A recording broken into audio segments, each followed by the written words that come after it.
India TV YouTube channel को subscribe करें और बेल आइकन दबाएं।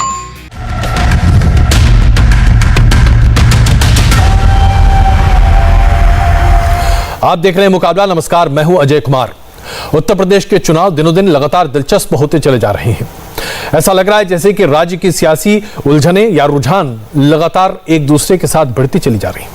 उसी की आज तस्वीर देखने को सामने मिली, जब भारतीय जनता पार्टी से अपना नाता तोड़ चुके ओम प्रकाश राजभर अब उत्तर प्रदेश के भारतीय जनता पार्टी के प्रदेश अध्यक्ष स्वतंत्र देव सिंह से 1 घंटे की मुलाकात करते हैं और उस मुलाकात के बाद जब बाहर निकलते हैं तो फिर यह कहते हैं कि मुझे एनडीए में शामिल होने में कहीं कोई गुरेज नहीं है। ये वही राजभर साहब हैं जो साल भर पहले तक योगी आदित्यनाथ के खिलाफ पानी पी कर तमाम तरह की बातें कहा करते थे। मंत्री पद से इस्तीफा दे चुके थे और भारतीय जनता पार्टी के बिल्कुल विमुख खड़े हो गए थे। एमआईएम के साथ हाथ मिलाने के लिए पूरी तैयारी में थे। असदुद्दीन ओवैसी के साथ एक फ्रंट बनाने की बात कर रहे थे और अब ओम प्रकाश राजभर यू टर्न ले रहे हैं। घर वापसी हो रही है उनकी। आप इसे अब राजनीतिक सुलझाने की बात कहें या फिर भारतीय जनता पार्टी की दक्षता कि किस तरीके से अपने विपक्ष में खड़े लोगों को भी अपने पाले में करते चली जा रही है। आइए इससे पहले कि आगे बढ़ें आपको दिखाएं ओम प्रकाश राजभर ने आज अपनी भारतीय जनता पार्टी के प्रदेश अध्यक्ष से मुलाकात के बाद क्या कहा। आज की मुलाकात तो कैसे देखते हैं? अच्छी रही मुलाकात? अच्छा रहा हमारा उनका। भाई देखिए, वो भी पहली बात तो जाति प्रधान देश है, तो पिछड़ी जाति के, हम भी पिछड़ी जाति के हैं। एक तो हमारा ये सबसे बड़ा संबंध रहता है। दूसरा हमारा संबंध है कि वो प्रदेश अध्यक्ष हैं, हम राष्ट्रीय अध्यक्ष हैं, ये भी एक अलग संबंध है।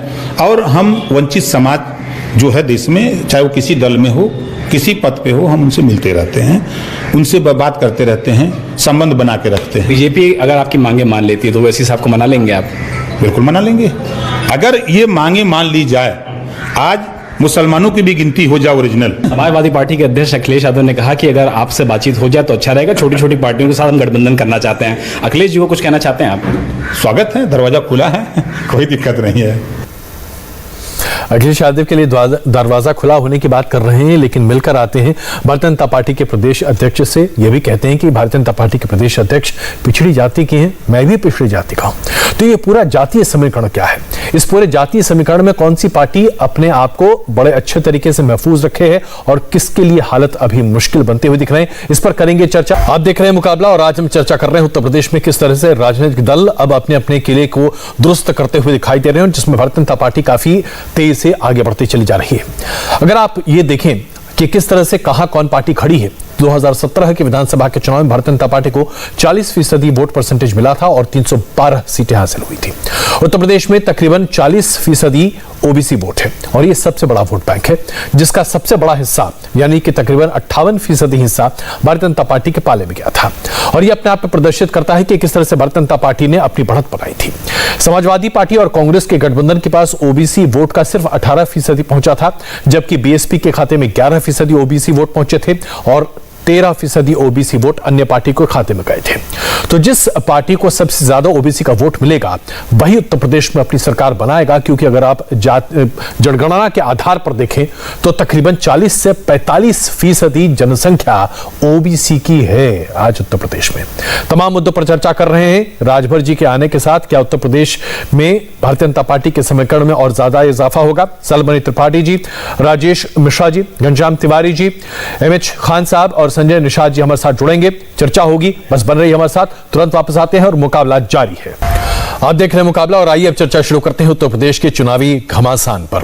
सलमनी त्रिपाठी जी भारतीय जनता पार्टी से, राजेश मिश्रा जी कांग्रेस से, घनश्याम तिवारी जी समाजवादी पार्टी से, संजय निषाद जी निषाद पार्टी से और डॉक्टर एमएच खान साहब बीएसपी से हमारे साथ मौजूद हैं। सबसे पहले सलमनी जी, राजभर जी तो एक तरह से विरोध के बिगुल को बजाकर बाहर निकले थे। मुख्यमंत्री जी के बारे में भी बहुत कुछ कहते थे, लेकिन अब उनका मन भी बदल रहा है, भारतीय जनता पार्टी का मन बदल रहा है। देखिए, भारतीय जनता पार्टी अगर आप देखेंगे तो भारतीय जनता पार्टी ने उत्तर प्रदेश में, मैं अगर चुनाव की दृष्टि आपको बताऊं तो उत्तर प्रदेश में 2012 में समाजवादी पार्टी की पूर्ण बहुमत की सरकार आई थी। अखिलेश यादव जी मुख्यमंत्री बने थे। 2014 में लोकसभा चुनाव हुआ। केवल 1.5 सालों के बाद समाजवादी पार्टी जो 200 से ज्यादा सीटें लेकर आई थी, वो केवल 5 सीटों पर सिमट गई। 2014 में चुनाव हुआ, भारतीय जनता पार्टी प्रचंड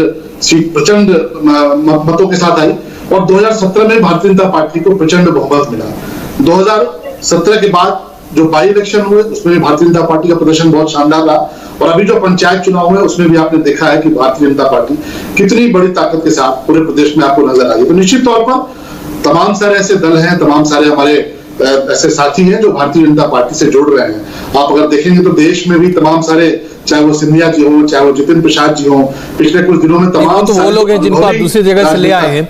लेकिन राजभर जी तो आपके यहाँ से बगावत कर निकले थे, बहुत कुछ कहकर निकले थे, अब वापस आना चाहते हैं, आप जगह दे देंगे ना? उनके लिए जगह है ना पार्टी में अभी, और सहयोग भी बना रहेगा, एनडीए में साथ रहेंगे। वोट का सवाल है आखिरकार। बगावत शब्द इसलिए मुझे लगता है बहुत मुनासिब नहीं है, क्योंकि उनका अपना एक अलग दल है, उनकी अपनी एक अलग संगठन क्षमता है, हमारा अपना एक अलग दल है। लेकिन निश्चित तौर पर राजभर जी के साथ कभी भारतीय जनता पार्टी की तरफ से कुछ ऐसा नहीं हुआ जिसमें किसी को किसी बात को लेकर तकलीफ हो। उनका अपना एक निर्णय था। आज वो हमारे प्रदेश अध्यक्ष जी से मिले हैं, निश्चित तौर पर एक शिष्टाचार मुलाकात है। लेकिन भारतीय जनता पार्टी कल भी ताकत थी, आज भी ताकत है, कल भी ताकत रहेगी। इस बात का अंदाजा उन तमाम सारे राजनीतिक व्यक्तियों को लगा है जो राजनीति में रुचि रखते हैं और जिनको राजनीति को लेकर बहुत गहरी समझ है। भारतीय जनता पार्टी 2022 में एक शानदार प्रदर्शन करने जा रही है, यह भी बहुत सारे लोगों को नजर आ रहा है, और इसीलिए हमारी ताकत पहले भी थी, आगे भी बढ़ रही है। जो निर्णय लिया जाएगा वो आपको बताया जाएगा। चलिए घनश्याम तिवारी जी, भारतीय जनता पार्टी पहले भी बड़ी पार्टी थी, आज भी बड़ी पार्टी है, और बड़ी पार्टी के तौर पर उभर रही है। बड़ी पार्टी तो जाहिर सी बात, बहुत सारे लोग जोड़ना भी चाहेंगे। आपसे लोग जुड़ रहे हैं क्या? नमस्कार अजय जी, आपको, मेरे फेवरेट पैनलिस्ट को, तमाम दर्शकों को। मेरे ख्याल से मैं शरद मणि त्रिपाठी जी की इस बात से इत्तेफाक रखता हूं कि ताकत बढ़ी है, इतनी ज्यादा बढ़ी है कि आज देखिए किस तरीके से संसद नहीं चल रही, फिर भी अपने आप को ताकतवर महसूस करते हैं प्रधानमंत्री जी। और जैसे जैसे भारतीय जनता पार्टी की ताकत बढ़ी है, आपका दर्शक खासकर उत्तर प्रदेश में जितने लोग वोटर हैं वो देख रहे होंगे, हर परिवार कमजोर हुआ है।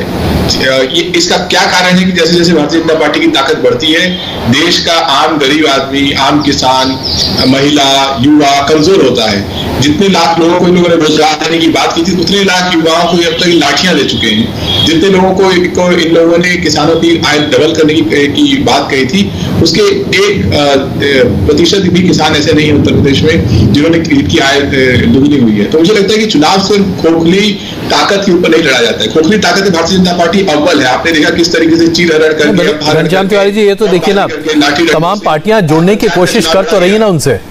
देखिए इसमें तो इस बात को तो हमें स्वीकारना पड़ेगा ना।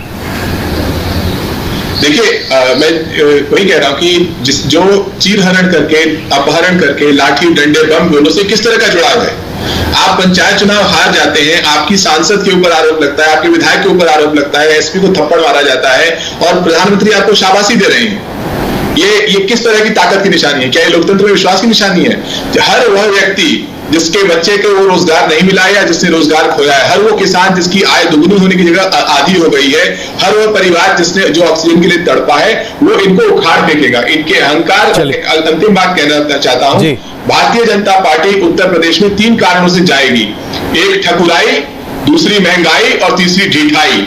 ठकुराई आप देख रहे हैं कुलदीप सिंह सेंगर से लेकर हाथरस की बेटी के साथ जो हुआ।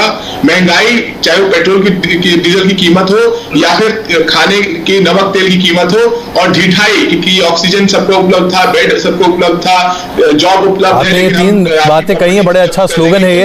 इस पर मुझे उम्मीद है कि सलभ जी जरूर जवाब देंगे। लेकिन एमएच खान साहब, ये जो वोट बैंक पॉलिटिक्स है, इसमें भारतीय जनता पार्टी ने कम से कम 2017 में तो बहुत जबरदस्त तरीके से इसे साधा था।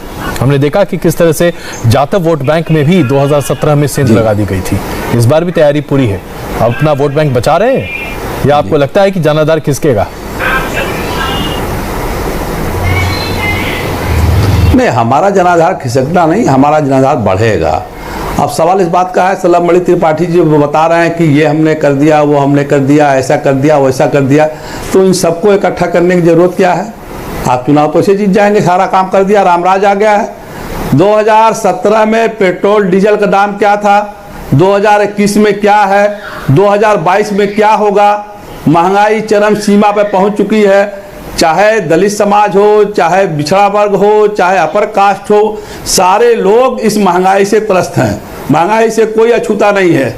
जो इनके लोग हैं, जो बड़े बड़े पैसे वाले लोग हैं, वो अपना आराम से खा रहे हैं, मलाई काट रहे हैं। ये तो देखिए, ये चुनाव जब आएगा तब आपको समझ में आएगा। अभी 1-2 महीना अभी कह देना बड़ा मुश्किल है। अब वो अभी कितना गाली बक के गए थे राजभर जी, इतना गाली बक्के हैं कि हम आप सुन नहीं सकते।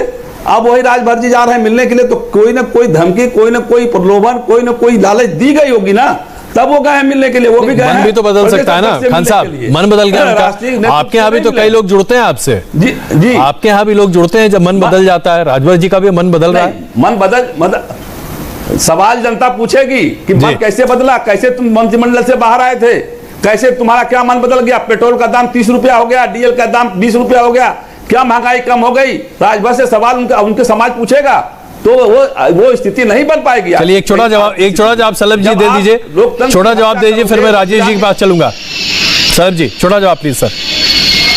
देखिए यदि उत्तर प्रदेश की जनता ने देखा है कि उत्तर प्रदेश में 2017 से पहले क्या होता था, मेरी कोठी बड़ी कि तेरी कोठी बड़ी, उत्तर प्रदेश में लोगों ने देखा है। बहन मायावती जी के बीच में और अखिलेश यादव जी के बीच में जो एक मुकाबला चलता था कि हमारी कोठी ज्यादा आलीशान या तेरी कोठी ज्यादा आलीशान, हमारा काफिला ज्यादा बड़ा या तेरा काफिला ज्यादा बड़ा। आज उत्तर प्रदेश की जनता देख रही है प्रधानमंत्री जी के नेतृत्व में कि किस तरह से जन सेवा का कार्य हो रहा है, किस तरह से बिल्कुल एक तपस्वी की भांति काम हो रहा है। और दूसरी बात कि मैं तो सिर्फ एक छोटा सा उदाहरण तात्कालिक बात को लेकर दूंगा कि भारतीय जनता पार्टी पहले दिन से महाराजा सुहेलदेव राजभर के साथ खड़ी है। हम महाराजा सुहेलदेव राजभर की शौर्यता के साथ खड़े हैं, उनकी वीरता के साथ खड़े हैं। जो गजनवी के जो नवासे के साथ गए, आज राजभर जी को भी तैयार करना पड़ा है, उनको देखना पड़ा है कि कौन लोग ऐसे हैं जिन्होंने वहां गजनवी का जो सैयद सलार मसूद था उसको महिमा मंडित करने का कार्य किया और कौन राजा सुहेलदेव राजभर को खड़ा करने का कार्य कर रहा है। तो ऐसे बहुत से उदाहरण है, उत्तर प्रदेश की जनता ने देखा है। राजेश जी इससे पहले कि आप जवाब दें, गजनवी का नाम लेकर घनश्याम जी हम समझ रहे हैं कहां निशाना है, एक जवाब दे दीजिए ताकि मैं राजेश जी के पास चलूं।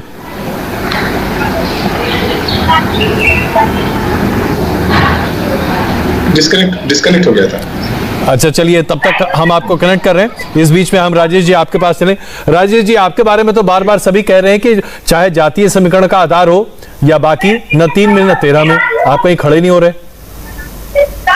अजय भाई अभी सबकी बात मैं सुन रहा हूँ, सौरभ भाई की भी बात सुन रहा हूँ। देखिए ये जो वर्तमान चुनाव होने जा रहा है ये पुराने तमाम सारे चुनाव से अलग होकर होने जा रहा है। ये जो गठबंधन हो रहे हैं, जो नेता मिल रहे हैं, ये जातियों के नाम पे मिलाए जा रहे हैं, बुलाए जा रहे हैं और जातियों का गठबंधन होकर बताया जा रहा है कि इतनी इतनी जातियां, इतनी इतनी 36 पार्टियां फला दल में आ गया, वो सब चुनाव जीत जाएंगे, सरकार बना लेंगे। जो जनता की सोच है, जनता का जो इस बार का गठबंधन है, जो महंगाई हुई है, जो महंगाई वो उसने झेला है, देख रही है जनता, उसके बारे में सोच रही है। कोरोना काल में चाहे जितने जनपद में जितने गांव हो, ऐसा कोई गांव नहीं था जिस गांव में 15 से 20 लोगों की मौतें न हुई हो, लोग उसको देख रहे हैं कि तो राजेश जी आप ये कह रहे हैं कि उत्तर प्रदेश के जातीय समीकरण से ऊपर उठकर लोग इस बार मतदान करेंगे, क्या आपका ये मानना है? और हमारी बात अजय भाई हमारी बात आप सुन लीजिए, 2 मिनट में मौका दीजिए ना, मैं सबका सुन रहा था।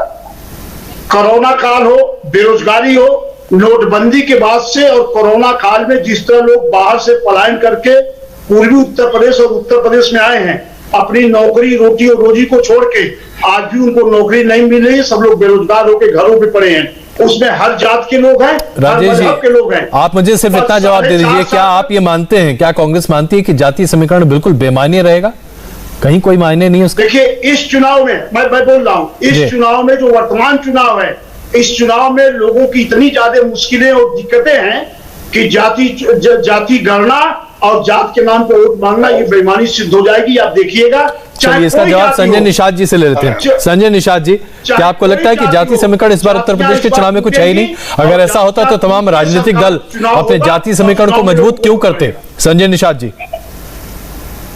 मैं तो कहता हूं कि मैं तो चैनल को बधाई दूंगा कि कम से कम ये जो पिछड़ा है, अनुसूचित जाति है, जातियों का, ये भारत जातियों और धर्म का देश है।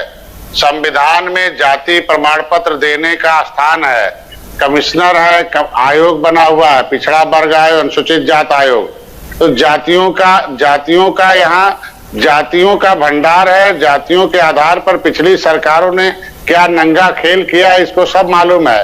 ये जो भी बोल ले, हम लोग तो वही चलत चाकी देखकर कबीरा दिया रो और 2 पाटन के बीच में सबूत बचाने को। ये देश को आजाद कराने वाले 578 जातियां ऐसे पीसी गई कि इनके लोगों को न कैबिनेट दिया, न मंत्री बनाया, न इनका आरक्षण दिया, न नौकरी दिया। आज के दिन में भूखों मर रहे हैं लोग। ये लोगों ने 70 साल से सत्ता का सुख भोगा है। कभी इन लोगों के मछुआरों को देखा? कभी इन लोगों ने पाइपलाइन में सड़कों पर जो देश को आजाद कराने वाले ट्राइबल है, डिनोटिफाइड जातियां, विमुक्त जनजातियां, इन्होंने देखा जिन्होंने देश को आजाद कराया था? अंथा सेमन अंजार कमेटी 1949-50 बनी, कभी उस पन्ने को देखा? यही मीरा कुमारी हैं जो 8 घंटे बहस चला विमुक्ति जनजातियों को 74 प्रकार का और विशेष इनको शिक्षा चाहिए, स्वास्थ्य चाहिए, रोजगार चाहिए। ये देश को आजाद कराने वाले इनके दरवाजे पर ताम्रपत्र चिपकना चाहिए, लेकिन वो 8 घंटे के बहस कूड़ा में फेंक दिया। तो हमारे देश के समाज के लोग गुस्से में आए तो ऐसी पार्टियों को कूड़ेदान में डाल दिया। तो ये आखिर इन जातियों के साथ जब क्रिमिनल ट्राइब्स एक्ट लगाया था अंग्रेजों ने, इनको जन्मजात अपराधी घोषित किया था। इनके लोगों ने इस देश को लड़के इस देश को आजाद कराया, संविधान बना, और ऐसे लोगों को रोड पर घुमा रहे हैं। ये लोग सत्ता की मलाई खा रहे हैं। इन जातियों का नाम इस समय आ रहा है, अगर केवट का नाम मल्लाह का आ रहा है, अगर निषादों का, मछुआरों का नाम आ रहा है, राजभर का नाम आ रहा है, तो क्यों ये पेट फूल रहा है? क्यों इनका दिमाग खराब हो रहा है? मैं कहता हूं संविधान बनाने वाले जो जातियां हैं उनको सम्मान मिलना चाहिए। अगर पिछली तो ऐसे में संजय जी अगर मैं आपसे ये समझने की कोशिश करूं, राजभर जी का कहना है कि अगर भारतीय जनता पार्टी किसी पिछड़े वर्ग को मुख्यमंत्री पद के उम्मीदवार के तौर पर सामने कर दे तो तुरंत एनडीए में शामिल हो जाएंगे। संजय जी पूरी बात होने, एक सेकंड सर, सुन लीजिए ना। राजभर जी का कहना है कि ऐसे किसी व्यक्ति को जो पिछड़ा वर्ग का है उसका नाम घोषित कर दीजिए, तुरंत पूरा पिछड़ा वर्ग बीजेपी के साथ हो जाएगा। आप इसको मानते हैं क्या? मैं कहता हूं मेरे इन जातियों को सम्मान पिछली सरकारों ने दिया होता तो हमारे लोगों को पार्टी क्यों बनानी पड़ती? क्यों राजभर भाई को आना पड़ता? क्यों डॉक्टर संजय को आना पड़ता? इन लोगों ने इन जातियों को तो हाशिए पर रखा था ना। अगर भारतीय जनता पार्टी सम्मान दे रही है तो इनका पेट क्यों फूल रहा है? मैं कहता हूं आज हो रहा है ना, चाहे कुछ होगा, 70 साल से नहीं हुआ, थोड़ा समय लगेगा, हो जाएगा। इंतजार तो करना पड़ेगा हम लोगों को ना। आरक्षण के मुद्दे पर दिल्ली में जब आरक्षण का आवाज उठाते थे विशंबर जी, तो समाजवादी पार्टी बाहर आ जाती थी। तो आज के दिन में हम कहते हैं कथनी करने में अंतर है। हमारे कहने में हम अनुसूचित जात के अंदर आते हैं, कभी मायावती जी स्टे ले लेती है। हम कहते हैं 31 दिसंबर 2016 को हमें पिछड़ी जात से निकाल दिया गया। महंगाई में खाओगे क्या भाई? क्या खाओगे? जाति तो है ही है, जात तो अलग थोड़ी है, लेकिन महंगाई में कौन खाएगा? इतना दबा कुछ आदमी कहां से खाएगा? सभी जातों ना बड़ा महंगाई पर तो आपकी बात चुप्पी हो जा रही है। सरकारों ने दिया होता सभी जातियों को परेशानी है, आपकी जाति की परेशानी है तो साथ में है, आज भी है, कल भी रहेंगे, परसों भी रहेंगे। 2022 सरकार। मैं जरा घनश्याम तिवारी जी से इसका जवाब ले लूं। घनश्याम तिवारी जी, समाजवादी पार्टी पर बरस रहे हैं संजय जी, कह रहे भारतीय जनता पार्टी सम्मान दे रही है, मान दे रही है, तो बाकी लोगों के पेट में दर्द क्यों हो रहा है? क्यों हो रहा है सर आपको? देखिए संजय जी बड़े नेता हैं और वो उसी सच के साथ खड़े रहते हैं जिसमें उनका व्यक्तिगत लाभ होता है। तो जिस सच के साथ उनका व्यक्तिगत लाभ हो रहा है, आज खड़े हैं। कल किसी और सच के साथ उनका व्यक्तिगत लाभ हो रहा था तो उसके साथ खड़े थे। इस तरह की भाषण जो है वो अमित शाह को जाके सुनाएं और फिर बताएं कि उन्हें कितना लाभ हुआ है, नहीं हुआ है। जिस सरकार का हिस्सा है आज के समय में, उस सरकार से उनको अपनी दलील देनी चाहिए। जो मंच पर जिससे दलील दे रहे हैं वो तो वो लोग हैं जो जनता के बीच में जाकर ये कह रहे हैं कि हर बच्चा बेरोजगार है, उसकी जिम्मेदारी जिस सरकार नहीं थी जिसने 2017 के संकल्प पत्र में लिखा था कि उत्तर प्रदेश के 70 लाख युवाओं को रोजगार मिलेगा, वो आज उन युवाओं को लाठी मार रही है।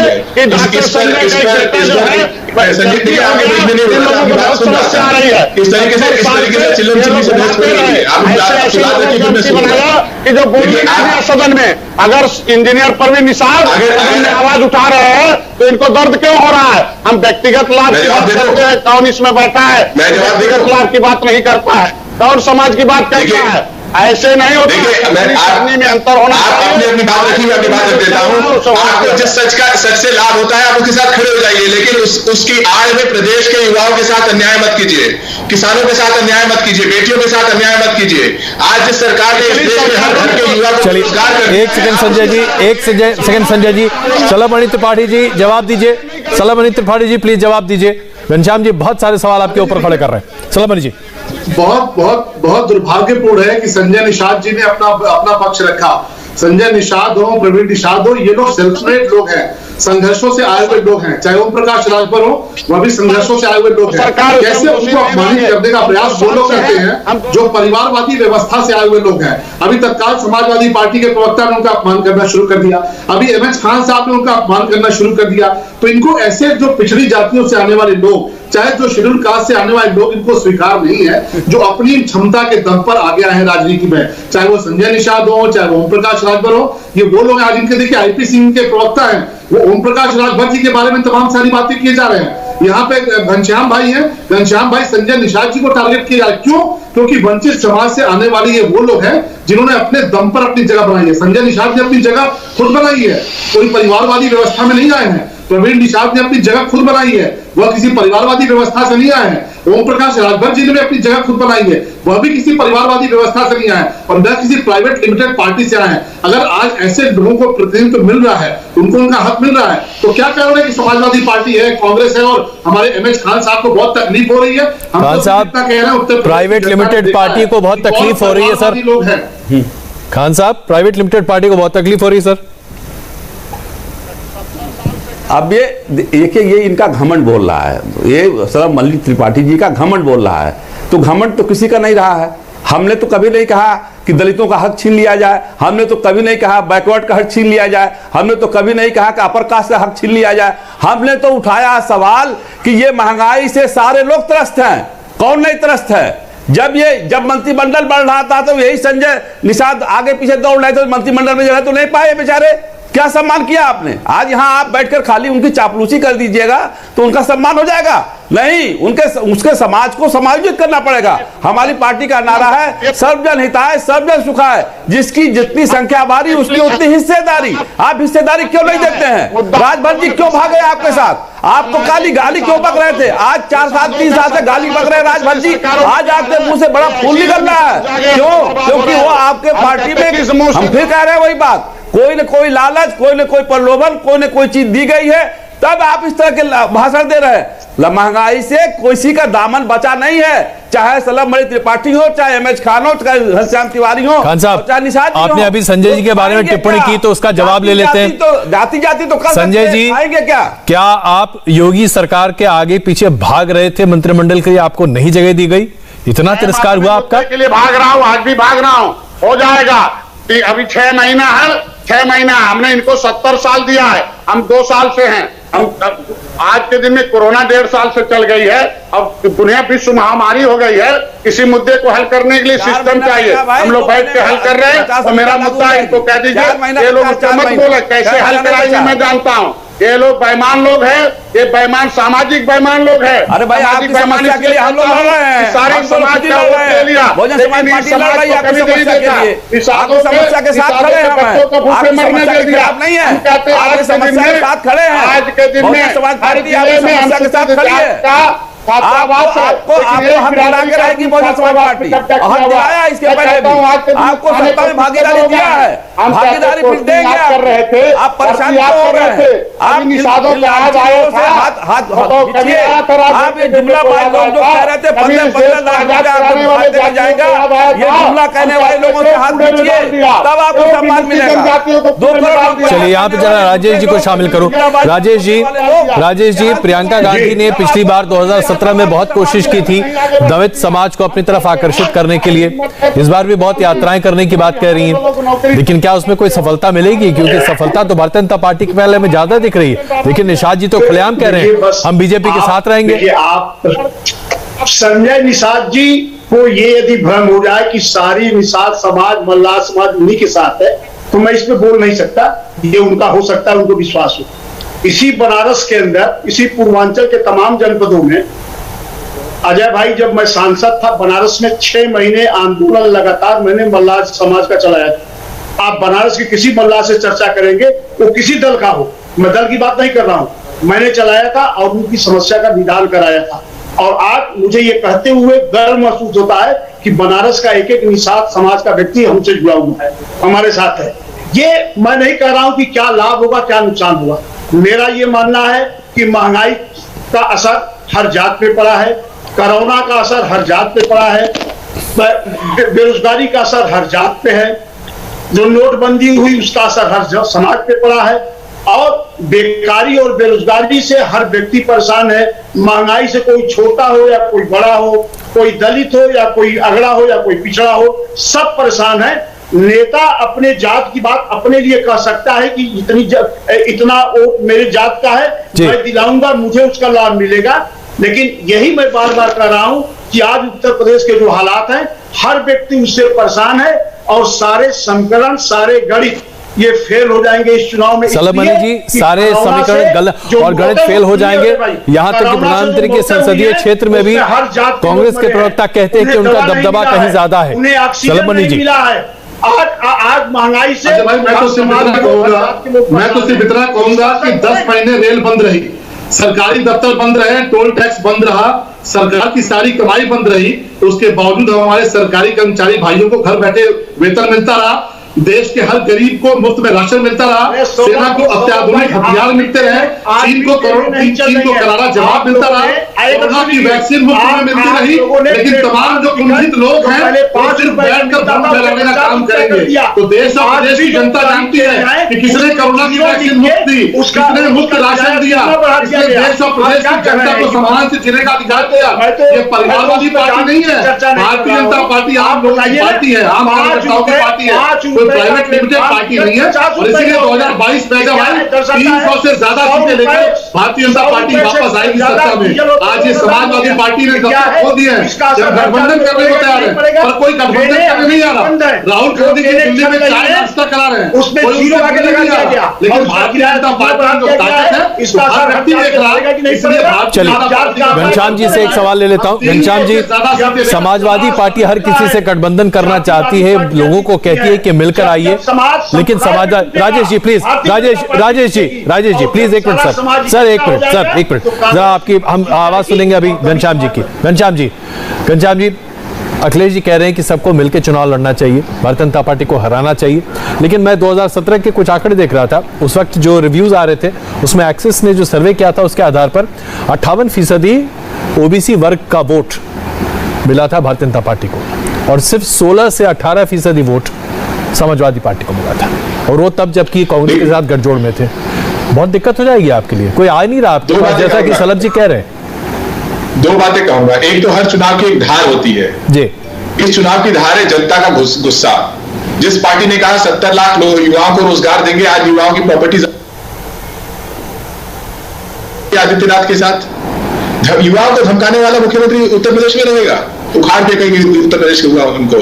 महिलाओं का चिरहरण पर प्रधानमंत्री ट्वीट करके बधाई देते हैं आदित्यनाथ को, महिलाओं का चिरहरण को सेलिब्रेट करने वाली पार्टी उत्तर प्रदेश में रहेगी, उत्तर प्रदेश की बेटियां उखाड़ फेंकेंगी।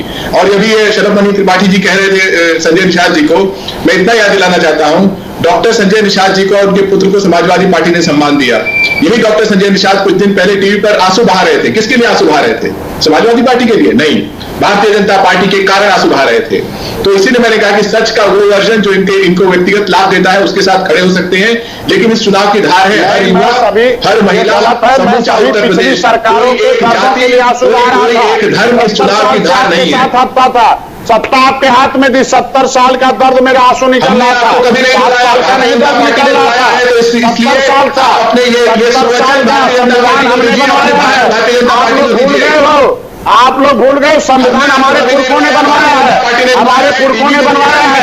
एक भी नौकरी हमारे समाज को नहीं है, एक चपरासी नहीं, एक तो कोई किसी विभाग में निशानबंदी दिखा दो, एक भी डीएम नहीं है, एक एसपी नहीं है।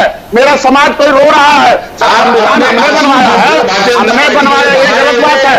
एक नहीं, आपके साथ में सत्ता सबको दिया था, कोई नहीं कह सकता।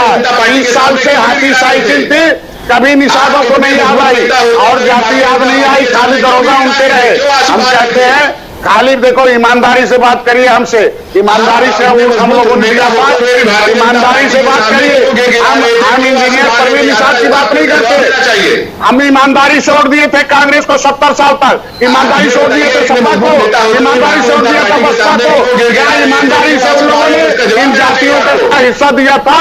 हम कहते हैं 70 साल से ईमानदारी से जिनको हम लोगों ने वोट दिया था, क्या इन जातियों को ईमानदारी से दिया? मैं कहता हूं, बताइए आप, हम कह रहे हैं कि भाई मेरा आपके सामने हमारे समाजी मुद्दे हैं। आपके हाथ में सत्ता थी, क्यों नहीं किया? आपके जाते जाते जब मैं रेल ट्रैक आंदोलन किया था, आपने जवाब नहीं दिया। आप आंसू बहा रहे थे, आप जाते चलिए सवाल इस पर भी उठेंगे कि बीएसपी से सवाल बीएसपी पर भी उठ रहे हैं। एमएच खान साहब, संजय जी एक सेकंड सर, संजय जी एक सेकंड। एमएच खान साहब, बीएसपी पर भी सवाल उठ रहे हैं। पिछड़ों की सरकार, पिछड़ों का प्रतिनिधित्व करने वाली सरकार, मायावती जी ने हमेशा कहा 5 साल पूरी बहुमत के साथ सरकार चलाया, और उसके बाद भी जब पिछड़े ही आपके साथ ना खड़े हों, और उसके बाद ओबीसी वर्ग भी आपके साथ ना खड़ा हो, कम से कम 2017 में तो यही दिख रहा है, 2012 में भी बड़े पैमाने पर दिखा, तो फिर दिक्कत हो जाएगी। नहीं चलने वाला कैडर है, ये निषाद समाज कैडराइज हो गया है। एमएच खान साहब, नहीं, 2017-2012 की बात हमने बताया ना, 2017 में की बात इसलिए मैं नहीं मानता हूं कि 2017 में कहा गया था कि सबको 15-15 लाख रुपए मिलेगा, 2 करोड़ नौकरियां दी जाएंगी। मैंने पहले भी आपसे सवाल किया था कि ये चीज भरमा करके जनता को भरमाया गया, और इसमें जनता चली गई कि 15-15 लाख रुपया मिलेगा। अभी सलाम अली जी कह रहे थे कि जो नौकरी में थे उनको घर बैठा के तनख्वाह दिया। मैं एक सवाल आपके माध्यम से पूछना चाहता हूं कि उत्तर प्रदेश कर्मचारी कल्याण निगम में 5 साल से हजारों कर्मचारियों को तनख्वाह नहीं मिली है। आप तनख्वाह की बात कर रहे हैं, बताइए क्यों नहीं तनख्वाह मिली है? और तनख्वाह जब नहीं मिली तो कर्मचारियों ने आंदोलन किया, और मुख्यमंत्री ने वित्त मंत्री के अध्यक्षता में कमेटी बनाई, और उस कमेटी की सिफारिश मुख्यमंत्री के कार्यालय में बैठी पड़ी हुई है, सड़ रही है। 1000 कर्मचारी तनख्वाह 5 साल से नहीं पा रहे हैं। किस मुंह से ये सलम अली त्रिपाठी जी कह रहे हैं कि कर्मचारियों को तनख्वाह दिया? कर्मचारियों को तनख्वाह नहीं दिया। सलम जी जवाब दीजिए सर, कल्याण निगम के, क्योंकि मुझे ये भी पूछना है खान साहब से कि ब्राह्मण कितना शंख बजाएगा इनके लिए। जवाब देता हूं जी। देखिए अजय जी, तनख्वाहें तो बहुत सारे लोगों की ऐसे बंद हो गई जो उत्तर प्रदेश की जनता को लूटने का काम करते थे। उनमें इनके एमएच खान साहब के भी नेता हैं, उसमें समाजवादी पार्टी के लोग आप बताइए, कर्मचारी कल्याण निगम की बात बताइए ना, उन लोगों की बात बताइए, कर्मचारी कल्याण निगम की बात बताइए जिनको 5 साल तक तनख्वाह नहीं दिया आपने। कर्मचारी कल्याण निगम का बताइए जिनको 5 साल तक तनख्वाह नहीं दिया। आप बताना पड़ेगा आपको भागने नहीं दूंगा, मैं आपको भागने नहीं दूंगा, जवाब देना पड़ेगा आपको जवाब देना पड़ेगा। गरीब परिवार को काम कर रहे हैं, घर में एक पैसा नहीं है, खाने को आटा नहीं है, खाने को दाल चावल नहीं है, या कोई और कारण है? गरीब है, उसकी वजह से तकलीफ में है या कोई और कारण है? आप जवाब आतंकवादियों का ठीक से इलाज हो रहा है एमएच खान साहब, आप उसकी वजह से तकलीफ में है कोई और कारण है? कल्याण निगम को क्यों तनख्वाह दिया? उत्तर प्रदेश की जनता देख रही है, दे रहे भाई, उत्तर प्रदेश की जनता ने देखा है किस तरह कार्रवाई हुई है, चाहे वो मुख्तार हो, चाहे वो अतीक हो, चाहे वो मुकीम काला हो। हराम में पैसा उनको बिल्डिंगें खराब दी गई है, प्रॉपर्टी सीज की गई है, तो आपकी तकलीफ हम समझ सकते हैं। आप बताइए, आपके पास प्रॉपर्टी सीज करोगे जिसे आप तनख्वाहें तो जब से सरकार आपकी गई है, आपकी पार्टी की तनख्वाह जरूर बंद हो गई है। जो भ्रष्टाचार आपकी पार्टी करती थी, सरकार ने आपने भ्रष्टाचार किया है, कर्मचारी कांग्रेस पार्टी बेरोजगार हो गई है। भाई आप उसका जवाब नहीं दे पा रहे हो, आपके पास जवाब है नहीं, आप कर्मचारी भूखे मर रहे हैं, उसका जवाब है नहीं आपके पास। गाँव में आपको बताएंगे क्या हाल करके रखा। चलिए अब चुनाव की बात खान साहब आप कर रहे हैं, खान साहब आपने चुनाव की बात की, तो ये मैं आपसे एक सीधा सवाल पूछ लूं, ये बताइए ना कि जब आप चुनावी समीकरण की बात कर रहे हैं तो सतीश मिश्रा जी क्यों शंख बजवा रहे हैं ब्राह्मणों से? तनख्वाह क्यों नहीं मिल रही है? खान साहब जवाब ले लीजिए इनसे। ना बिल्कुल, वो तो जवाब दे ही रहे ना, और जवाब देना होता तो पूरा जवाब दे ही देते। लेकिन मैं आपसे सर पूछ रहा हूँ, जरा हमारे दर्शकों को इतना समझा दीजिए, जब आप जातीय समीकरण की बात मानते ही नहीं है खान साहब, तो फिर सतीश शर्मा जी कर क्या रहे हैं? वो सतीश मिश्रा जी, माफ कीजिएगा, सतीश मिश्रा जी कर क्या रहे हैं? ब्राह्मणों से क्यों इतना शंख बजवा रहे हैं? मैंने तो ये कहा नहीं कि नहीं मानते हैं, सब जन हिताय सब जन सुखाय नारा हमारा है, जिसकी जनसंख्या संख्या आ रही है उसकी हिस्सेदारी है। लेकिन मैं आपके माध्यम से कहना चाह रहा हूं, कर्मचारी कल्याण निगम के तनख्वाह नहीं देने पर 5 साल तक तनख्वाह नहीं दी जा रही है। तो चलिए आप मान रहे हैं ना, देखिए आप मान रहे हैं कि जातीय समीकरण आज वास्तविकता है इस चुनाव में, और जातीय समीकरण को साधने में हर कोई लगा हुआ है, चाहे वो आप हो, चाहे वो बीजेपी हो, चाहे समाजवादी पार्टी हो, चाहे कोई और हो। कर्मचारी कल्याण निगम के लोग जो काम कर रहे हैं उनको तनख्वाह नहीं मिल रही है। मुख्तार अंसारी को मसीहा तनख्वाह क्यों नहीं मिल रही? मुख्तार अंसारी बचाए, मुख्तार अंसारी जिताए, बहुजन समाज पार्टी का ही नारा था ना। देखिए मुख्तार अंसारी को मसीहा आपने बताया था ना। मुख्तार अंसारी जा रहे हैं, मुख्तार अंसारी कह रहा हूं गरीब जनता किसी और के ऊपर जा रहे हैं, जवाब नहीं इनके पास है, ये जवाब नहीं, ये कर्मचारियों की आग लगेगी, आग लगेगी तो मिट जाओगे। गरीब जनता की आग लगती लगती है मोदी जी ने धारा 370 हटा के 30-30 लाख रुपए का काम कर दिया। की आज जिसको लगती है मिलता है, बचता नहीं है, उसको 30-30 लाख रुपए मिला। ऐसा राजेश जी के पास चले। राजेश जी अभी सलभ जी कह रहे थे कि कांग्रेस के लोग आंसू बहा रहे हैं, लोग कांग्रेस के ऊपर विश्वास नहीं कर रहे हैं, जातीय समीकरण आपके साथ पाएंगे आपने, ये भी बड़ा सवाल है, क्या होगा सर? मैं जवाब भी सौरभ भाई को देना चाह रहा हूँ। उन्होंने कहा अभी कि सपा, कांग्रेस, बसपा सब बेरोजगार हो गए, इसका मतलब बीजेपी के लोग रोजगार पा गए हैं, सरकार में आ गए तो रोजगार पा गए। लेकिन सौरभ भाई से मैं ये भी कह रहा हूं कि आपके जो बड़े नेता हैं वो रोजगार पाए हैं। जनपदों में, जिलों में, गांव में जो आपका कार्यकर्ता रहा है वो बेचारा 5 साल से आंसू बहा रहा है, जो और ज्यादा बेरोजगार हो गया, उसका कोई सुनने वाला नहीं है। हमारे भारतीय जनता पार्टी के करोड़ों कार्यकर्ताओं ने जिला पंचायत के चुनाव में ताकत दिखा दी है। आप लोग अमेठी और रायबरेली में बचा पाए राजेश जी, अमेठी और रायबरेली में जमानत जब्त हो गई थी आपकी। अरे भला हो जाए, भारतीय जनता पार्टी के कार्यकर्ता ने ताकत दिखाई होगी। यही मैं कह रहा हूँ, 2014 से जो विजय चला है भारतीय जनता पार्टी का, 2017 में भी आगे बढ़ा, आप लोगों में क्या 2020 में भी आगे बढ़ा, 2020 में भी आगे बढ़ा, आप लोगों में कुछ नहीं रखा है, आगे बढ़ रहा है। आप भी 2 सीट पाते रहे हैं, आप सबसे बड़े नेता जमानत जब आप क्यों भूल जा रहे हैं? आप अमेठी और रायबरेली की बात कर रहे हैं। आपको वो दिन याद है जब ग्वालियर में राहुल गांधी ने फाइनेंस क्यों चल रहा है? उत्तर प्रदेश में अटल जी की आप जिला पंचायत के चुनाव में रायबरेली और राजनीति होता रहा है, जिला पंचायत के चुनाव में रायबरेली और एक सीट आप जीत पाते हो तो आपके अंदर उसकी चिंता कर लीजिएगा। यही आपका चलिए मैं एक आखिरी सवाल घनश्याम तिवारी जी से पूछ लूं, एक आखिरी सवाल, इतना ही वक्त मेरे पास बचा है। घनश्याम तिवारी जी, भले ही अखिलेश जी कह रहे हैं कि सबको साथ आने की आवश्यकता है ताकि भारतीय जनता पार्टी को हरा सकें, लेकिन वास्तविकता की धरातल पर यह सुझाव कहीं भी फलित होता दिख रहा है? कौन साथ आ रहा है? जनता साथ आ रही है। देखिए जनता हर चीज पढ़ रही है, जनता ये भी पढ़ रही है कि उत्तर प्रदेश आज कुपोषण में नंबर 1 हो गया है, हर जगह पोस्टर भी उन्होंने लगवा दिए हैं, बेरोजगारी में नंबर 1 हो गया है, महिलाओं के प्रति अपराध में नंबर 1 हो गया है, सबसे ऐसे मुख्यमंत्री जिन्होंने एक भी ढंग का काम नहीं किया उसमें नंबर 1 हो गया है। घनश्याम जी, MY समीकरण का दम भरने वाली पार्टी कहे कि जनता साथ आ रही है, बात हजम नहीं होती सर। देखिए आप देखिए 2022 में हर बात हजम हो जाएगी और भारतीय जनता पार्टी भी खत्म हो जाएगी। ये आपका पूरा भरोसा है? बिल्कुल भरोसा है। सलभ जी आखिरी जवाब आपका प्लीज। ऐसे धमकाया है वो पार्टी कितनी देर चलेगी?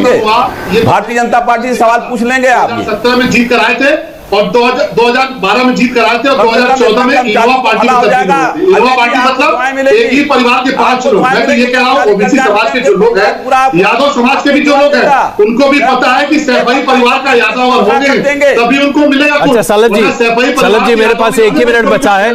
सलभ जी मेरे पास 1 ही मिनट बचा है। खान साहब का इस सवाल है, जवाब दे दीजिए ताकि वो शांत हो जाए। जी खान साहब, सवाल एकदम छोटा सा पूछ लीजिए, सलभ जी जवाब दे रहे हैं। कर्मचारी कल्याण निगम को 5 साल से तनख्वाह क्यों नहीं मिली? चलिए सलभ जी जवाब दे रहे हैं।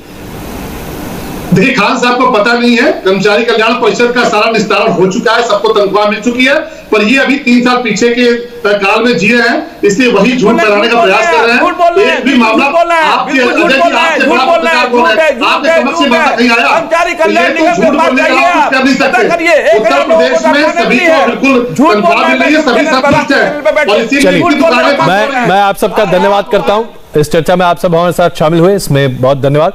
लेकिन कुल मिलाकर देखा जाए तो उत्तर प्रदेश की लड़ाई 2022 के लिए बहुत दिलचस्प इसलिए भी होती जा रही है क्योंकि जातीय समीकरण को साधने की पूरी कोशिश भी हो रही है। और अगर 2022 के ये चुनाव एक तरह से रुझान सामने रखेंगे तो ये 2024 के लिए भी एक रास्ता बताएगा, क्योंकि एंटी मोदी फ्रंट को जिस तरह से जोड़ा जा रहा है वो 2022 के रास्ते ही आगे बढ़ सकता है। तो एंटी मोदी फ्रंट क्या वाकई में 2024 में प्रधानमंत्री नरेंद्र मोदी को एक बहुत बड़ा मुकाबला देगा, चुनौती देगा?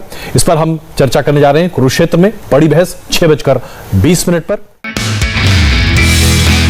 नमस्ते, मैं हूं मीनाक्षी जोशी। वीडियो और खबरों से अपडेट रहने के लिए India TV YouTube channel subscribe करें, बेल आइकन दबाना ना भूलें। जुड़े रहें इंडिया टीवी के साथ।